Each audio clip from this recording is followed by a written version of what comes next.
우리 민족의 이 마음 안에는, 심성 안에는 이런 가락들이 있는 것 같아요. 흥겨운 가락들이. 예수님 정말 좋아. 여러분 그렇게 흥겹게 주님께 그런 사랑의 고백들을 하면서 사셨으면 좋겠습니다. 아멘. 감사합니다. 우리 장로님은 마지막에 한번 징 하고 이러는 것으로 딱 마무리 지셨어요. 우리 데뷔하셨는데 어쨌든 감사합니다. 20여 년 전에 1995년 정래 95년에 그 세상을 떠들썩하게 했던 도쿄 지하철 독가스 사건이 있었죠.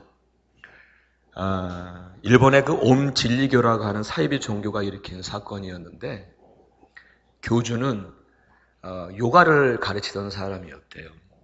근데 자기가 이제는 명상을 깊게 하다가 무언가를 깨우친 사람처럼 그렇게 행세를 하고 정말 더러운 영에 사로잡혀 버린 것 같아요.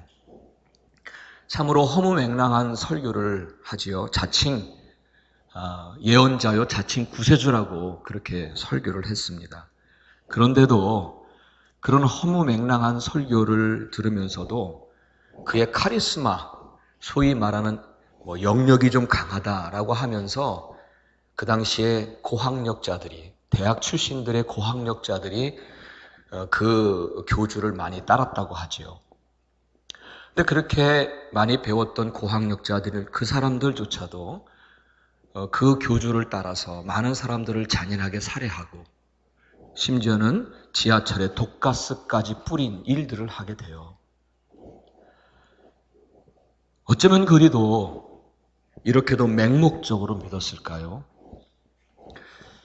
대개의 사람들은 보면 믿겠다, 그러니까 보여달라 이렇게 말을 하죠. 보면 믿겠다, 그러니까 보여달라 이런 말을 합니다. 그래서인지 눈에 무언가를 보여주면 그것이 기적이든지 아니면은 그것이 정말 어떤 매력적인 강한 카리스마 같은 거라든지 이런 것들을 보여주면 그렇게도 의심 많았던 사람들조차도 한 번에 그냥 맹목적으로 빠져버리고 말더라고요. 그런 모습을 보면 우리 인생은 참 어리석은 인생이다라고 생각이 들어요. 참 어리석다.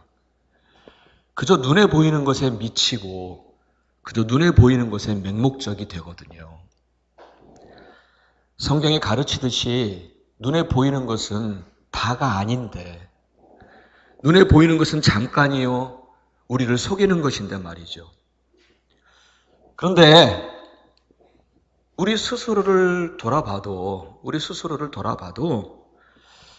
우리가 믿음을 가진 자라고는 하지만 우리도 순간순간마다 이 눈에 보이는 것에 지배를 당하고 살 때가 많습니다. 그렇기 때문에 여러분, 지금 내가 믿음을 가지고 있는 것 같지만 그렇기 때문에 지금 나의 믿음을 온전한 것으로 여기지 말아야 합니다. 사도 바울이 그랬잖아요. 사도 바울도 나는 아직도 내가 잡은 줄로 여기지 아니한다, 이런 고백을 하잖아요. 믿음에 대하여는 여러분 절대로 내가 섰다라고 여기지 마시기를 바랍니다. 우리는 사도 바울의 고백이 필요해요. 나의 믿음이 더 자라야 하고 나의 믿음이 더 굳게 서야 함을 죽을 때까지 잊어서는 아니 될 줄 믿습니다. 절대로 선자라고 생각하지 마세요. 오늘도 여러분 이 자리에서 떠나서 어떤 일을 당하면 또다시 그 자리에서 무너지고 믿음이 없는 자처럼 생활할 수도 있어요. 오늘 이곳에 예배드리러 나왔다고 해서 믿음이 선자가 아니라니까요. 사도 바울도 내가 잡은 줄로 여기지 아니한다. 오늘 본문의 배경을 먼저 설명을 해드릴게요. 오늘 본문의 배경은 이렇습니다. 예수님께서 길을 가시다가 나면서부터 소경이었다는 사람을 만나게 돼요. 나면서부터 소경이에요. 어쩌다가 사고가 아니라 나면서부터 소경이에요.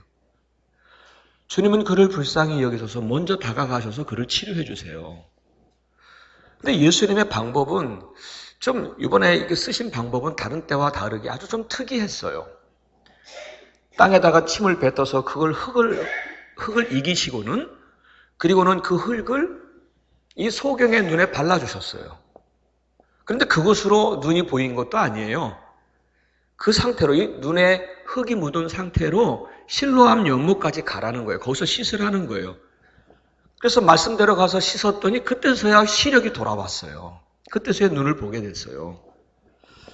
이 소경은 눈은 이렇게 떠서 볼 수가 있었지만 자기를 치료해 준 사람이 누구인지를 모르는 거예요. 볼 수가 없었던 거예요.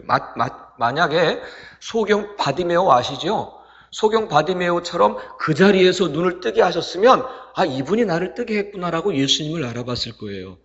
그런데 지금 이 소경은 실로암 연못까지 가서 눈을 떴으니까 자기를 고쳐준 사람이 누구인지를 모르는 거예요. 볼 수가 없었죠. 누가 나를 뜨게 했는지. 그래서 눈은 떴지만 누가 고쳐줬는지 그분이 어디 계신지를 모르니까 그렇게 약간 좀 당황하고 있을 때에 사람들이 주변에 있던 사람들이 그를 데리고 바리새인들에게 가요. 바리새인들에게. 아니 왜 예수님도 아니고 왜 바리새인들에게 그 소경을 이끌고 갔는지는 모르겠습니다만 요한복음 9장을 읽다 보면은 한 두 가지 정도의 이유가 있었지 않나 생각이 들어요. 뭐냐면 하나는 이 소경이 자기가 고침을 받았던 그런 과정을 쭉 설명을 해주니까 그것을 들었던 그 당시 유대인들은 이거는 안식일을 범한 건데 하면서 예수님을 고발하려고 바리새인들에게 이 소경을 데려갔는지도 모르겠고요. 두 번째 이유는 뭐냐면 이런 엄청난 기적이 지금 자기들의 눈앞에 일어나니까 이 사건을 어떻게 보아야 할지를 혼란스러워하면서 바리새인들에게 아마 이 소경을 데려갔는지도 몰라요. 어쨌든 바리새인들은 그 소경이었던 사람을 데리고 왔는데 그를 보면서 신문을 합니다. 그리고 어떻게 보게 됐는지를 묻게 되죠. 그리고는 예수님의 치료한 과정을 다 듣고는 바리새인들 사이에 두 가지 의견으로 갈라져요. 하나는 예수라는 사람은 분명히 안식일을 범했으니까 그는 죄인일 뿐이야. 그는 하나님으로부터 온 자가 아니야 라고 주장하는 사람이 있었어요. 또 한 부류는 뭐냐면 아니 죄인이라도 그렇지. 죄인이라면 어떻게 이러한 기적을 행할 수 있겠는가 라고 주장하는 사람들이 있었던 거예요. 두 가지 부류로 서로 주장이 갈라졌어요. 그러나 결국 9장 24절에 보게 되면 그들은 예수님에 대하여 안식일을 범한 죄인이라고 결론을 냅니다. 사랑하는 여러분, 여기서 저는 바리새인들이 가지고 있는 믿음에 대해서 생각해 보고 싶어요. 그들이 가지고 있는 믿음의 기준은 무엇이었습니까? 마태복음 16장에 예수님께서 바리새인들에게 이렇게 책망을 하세요. 너희는 어찌하여 너희의 전통으로 하나님의 계명을 범하고 있느냐라고 말합니다. 예, 그들이 가지고 있는 믿음의 기준은 하나님의 말씀이 아니었어요. 소위 말하는 전통이었어요. 그들은 그 전통을 하나님의 말씀이라고 율법이라고 주장을 했지만 예수님은 그것을 보면서 그것은 하나님의 말씀이 아니야. 그것은 사람의 계명에 불과해 라고 말씀을 하신 거예요. 그렇지만 어쨌든 그들은 이 전통은 자기들의 생각에 따라서 율법을 해석한 것인데 그들에게서는 그 전통이라고 하는 틀을 가지고 있었던 거예요. 그들의 생각과 그들의 마음에 이 믿음의 틀이 있었어요. 그것은 전통이라고 하는 틀이 있었어요. 하나님의 말씀이 아니라 전통이라고 하는 그 틀을 가지고 있었어요. 그래서 그것이 그들의 믿음의 기준이 되었고 거기에 맞으면 믿었고 거기에 맞지 않으면 믿지 않았던 거예요. 오래전 선지자들의 예언의 말씀을 따르면요. 소경이 눈을 뜨는 일은 메시아임을 알게 하는 메시아 사역이었어요. 소경이 눈을 뜨는 그 기적을 보면 아 메시아가 오셨구나 라고 하는 것을 알게 하는 메시아 사역이었어요. 그렇게 예언의 말씀을 통하여 미리 알려주셨건만 자기들이 고집한 그 전통의 틀을 그것으로 예수님을 보았기 때문에 예수님을 메시아로 믿기는커녕 그 예수님을 오히려 죄인으로 정죄합니다. 예, 참 인생들은 말이죠. 이렇게 자기의 생각에 맞지 않는다고 감히 하나님의 아들을 죄인으로 판단하는 그런 교만한 존재들인 것 같아요. 그래요, 여러분. 바리새인들이 예수님을 믿지 못했던 이유가 바로 이거였어요. 너무도 고집스럽게 자기들의 좁고 작은 그 사고의 틀을 포기하지 않았어요. 부끄러운 줄도 모르고 오히려 그걸 자랑했지요. 그래서 방금 전에 일어난 기적을 보고 들었음에도 예수님을 믿지 못한 거예요. 그 소경의 아버지까지 불러서 내 아들이 정말 나면서부터 소경이었냐고 또 한번 재차 확인을 하고도 믿지를 못해요. 참으로 자기 틀을 고집하고 사는 어리석고 완악한 인간의 모습들이 보이지 않나요? 그들은요, 자기들의 사고에 맞지 않는다고 메시아도, 하나님의 아들 메시아도 죄인으로 판단하는 정말 교만한 자들이었어요. 여러분, 많은 사람들은, 그리고 혹 우리 중에도 내 생각과 내 사고, 내 지식과 내 경험이라고 하는 그 틀에 맞지 않으면 하나님까지도 가짜라고 말하는 사람 많아요. 그건 하나님이 아니야라고, 그런 하나님이 아니야라고 감히 함부로 하나님까지 제한시키고 있는 사람들이 얼마나 많은데요. 우리 중에도, 믿는다는 사람 중에도 내 생각과 내 사고의 틀에 맞지 않으면 메시아까지도 죄인으로 취급했던 바리새인들의 모습을 가지고 신앙생활하는 사람들이 얼마나 많은지 몰라요. 그분의 행하시는 일도 믿지를 못하더라고요. 동정녀 탄생 이야기, 부활 사건을 설교를 해도 그 사건에 대하여 말하면 그건 마치 단군 신화의 어떤 전설 이야기처럼 그렇게 생각하는 교인들도 많더라고요. 천국과 지옥을 얘기하면 또 지옥 같은 걸 얘기하냐고 그냥 편안하게 평안만 얘기해 주지. 그 좀 죽어봐야 알지라고 비웃는 분들도 있어요. 여러분, 천국과 지옥을 믿으십니까? 아멘. 귀신 얘기하지요? 그러면은 요즘 세대에 귀신을 얘기합니까? 아니요. 귀신의 존재는 성경 속에 나와 있는 분명한 존재입니다. 성경 말씀도 믿지도 않으면서 왜 자기 틀에 꼭 박혀서 그거를 자꾸 거부하는 거예요. 하나님조차 거부하고 있어요. 믿는다고 하면서. 여러분, 우주 속의 지구의 크기가 얼마인지 아십니까? 언젠가 한번 그림으로 비교한 걸 본 적이 있어요. 정말 점도 안 되더라고요. 먼지만도 못하더라고요, 지구가. 그런데 그보다 더 작은 저와 여러분, 그 먼지 같은 그런 존재, 내 머리로, 내 사고로 하나님을 담을 수 없어요. 하나님 담을 수 없어요. 정말 그 작고도 작은 내 사고의 틀을 포기하지 않으면, 깨지 않으면 하나님을 결코 담을 수가 없어요. 그러나 여러분, 내 사고의 틀을 깨뜨려서 활짝 열면 무한한 우주라도 담을 수 있고요. 하나님을 담을 수 있어요. 그리고 영원이라고 하는 시간을 담을 수 있음을 믿습니다. 아멘. 그게 우리가 가진 믿음이잖아요.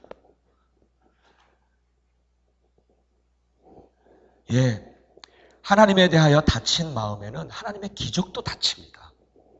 그러나 내 사고의 틀을 깨뜨려서 활짝 열면 그 믿음 위에 하나님을 담아낼 수 있고 그분의 기적을 담아낼 수 있다고 믿으시기를 바랍니다. 아멘.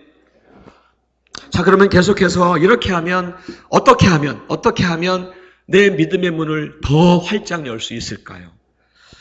가장 중요한 것은 바로 어떤 상황과 어떤 현실에도 끝까지 믿겠다는 의지가 너무 중요합니다.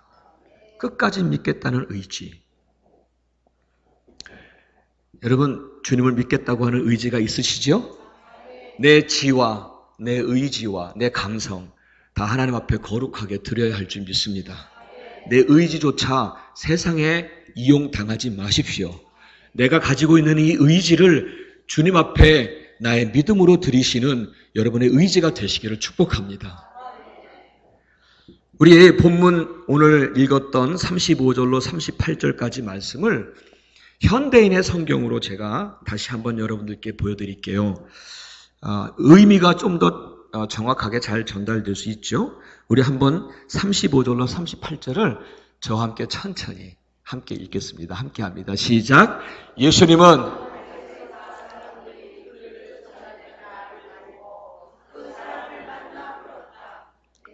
하나님의 아들을 믿느냐? 선생님, 그분 말씀해 주십시오. 내가 믿겠나이? 너는 이미 그를 보았다. 지금 너와 말하는 내가 바로 그 사람이다. 그러자 그는 주님 내가 믿습니다 하며 예수님께 경배하였다. 아멘. 내가 믿겠습니다. 예, 이 소경은 주변의 사람들이 무엇라 말하든 얼마나 많은 사람들이 말을 했는지요. 바리새인들이 그의 주변에 있었습니다. 그러나 그들의 말이 무슨 말을 하든지 거기에 흔들리지 않고 자기를 고쳐준 그분을 메시아로 믿겠다는 분명한 의지가 있었어요. 그 의지가 있었기에 그는 믿음의 문을 활짝 열었고 그래서 주여 내가 믿습니다라고 그렇게 분명하게 고백할 수 있었던 거지요. 혹이라도 여러분 우리가 신앙생활 하면서 이런 끝까지 믿겠다고 하는 의지가 흐려지거나 약해지면요. 언제든지 지금 내가 가지고 있는 믿음도 흔들릴 수 있고 믿음의 배가 쉽게 파손될 수도 있습니다. 예, 믿겠다는 의지. 어떠한 환경과 현실에 휘둘리지 않고 끝까지 믿겠다고 하는 확고한 의지. 여러분에게 있으시기를 축복합니다. 끝까지 어떠한 환경과 어떠한 상황에서도 끝까지 믿겠다고 하는 의지. 이것이 나의 믿음의 문을 더 활짝 여는 시작입니다. 아멘. 두 번째로 어떻게 하면 내 믿음의 문을 더 활짝 열 수 있을까요? 예, 그것은 훈련을 통해서 가능하다고 생각합니다. 여러분, 믿음은 훈련의 한 부분입니다. 그래서 사도 바울은 디모데에게 연습하라, 훈련하라고 권면을 하잖아요. 소극적으로 보면은 그것은 불신의 마음을 내쫓는 훈련을 해야 합니다. 여러분, 불신의 마음 자주 들어오지요? 그것을 내쫓는 훈련을 해야 합니다. 이것을 훈련이라고 표현하는 이유는 반복적으로 해야 하기 때문입니다. 악한 사탄은 끊임없이 우리의 영적인 힘을 빼기 위해서 믿음에서 떠나도록 불신의 생각들을 심어줄 것입니다. 우리 이런 찬양 있잖아요. 아까 보니까 그 찬양이 흘러나오더라고요. 예배 전에. 나의 작은 믿음 의심 쌓일 때, 나의 작은 믿음 의심 쌓일 때라고 하는 찬양의 가사가 있듯이 힘들고 어려울 때뿐만 아니라 시도 때도 없이 사탄은 우리에게 그나마 이 작은 믿음 붙잡고 사는 우리에게 자꾸 불신의 생각들을 심어줍니다. 그럴 때마다 내쫓고 또 내쫓고 이런 반복의 훈련을 해야 한다는 말씀이에요. 그렇게 반복의 훈련을 하다 보면 하면 할수록 우리 속에 이 불신의 마음은 점점 그 횟수를 줄여가게 될 줄 믿습니다. 예, 믿음은 이렇게 훈련이 필요해요. 우리의 믿음을 더 열기 위해서 이런 훈련이 필요합니다. 또 적극적으로는 여러분 단순한 믿음을 훈련하십시오. 단순한 믿음을 훈련하세요.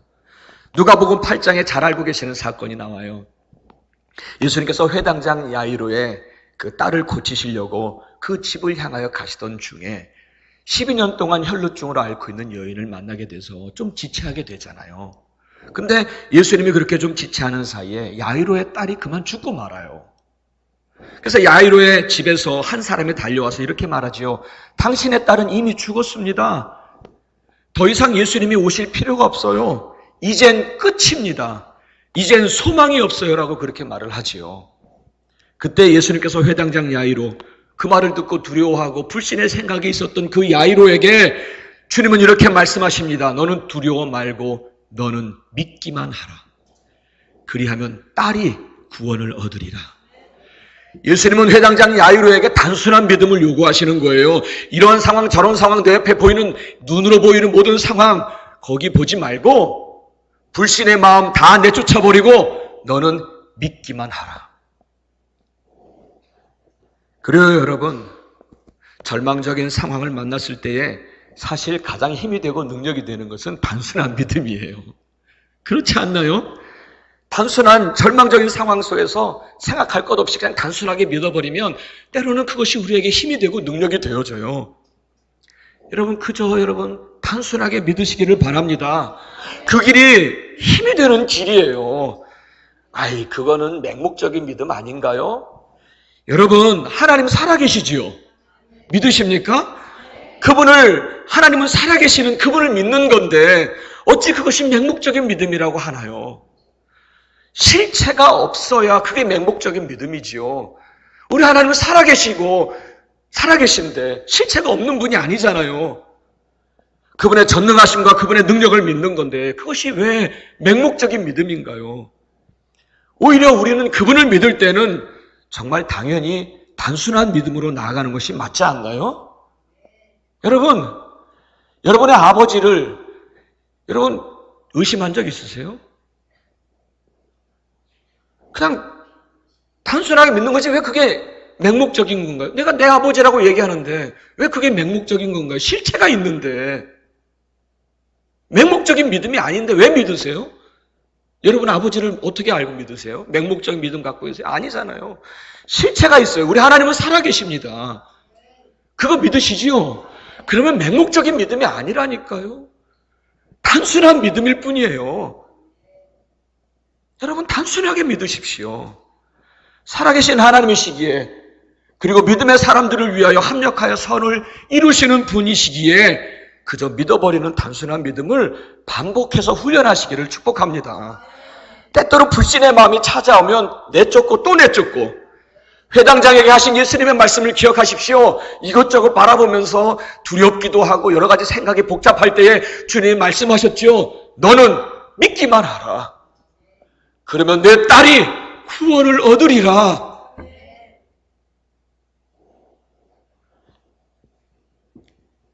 믿음의 문이 더 점점 활짝 열려서 저와 여러분에게도 그 단순한 믿음으로 나아갈 때에 하나님의 기이한 인도하심을 순간순간 경험하게 될 줄 믿습니다.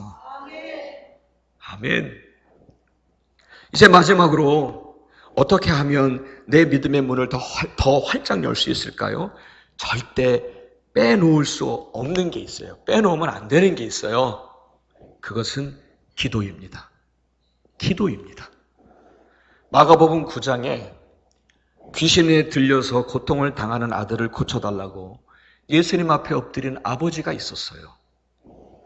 그는 예수님께 간청합니다. 무엇을 하실 수 있거든 우리를 좀 불쌍히 여기사 우리를 좀 도와주세요 라고 간청을 합니다. 그때 주님께서 꾸짖으세요. 이렇게 꾸짖으세요. 할 수 있거든이 무슨 말이냐. 믿는 자에게는 능치 못함이 없느니라. 이렇게 꾸짖으세요. 그러니까 그제서야 꾸짖음을 듣고서는 그제서야 상황을 파악한 이 아버지가 예수님께 이렇게 급하게 소리 지릅니다. 내가 믿습니다. 내가 믿습니다. 그리고는 예수님께 이렇게 간구합니다. 주여 나의 믿음 없는 것을 도와주소서. 이렇게 간구합니다.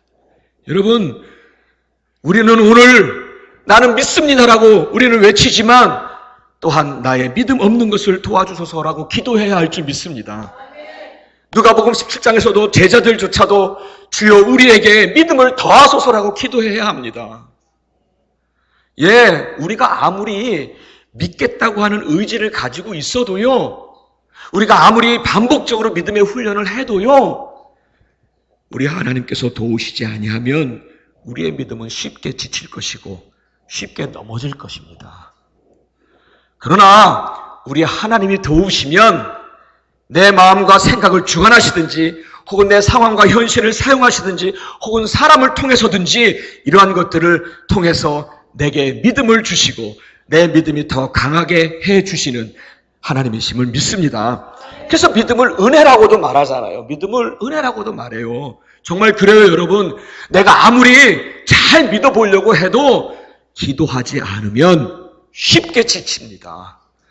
내가 아무리 믿음의 훈련을 반복적으로 하려고 해도요, 거기에 기도가 없으면, 기도하지 아니하면 그 믿음 점점 메말라 갑니다.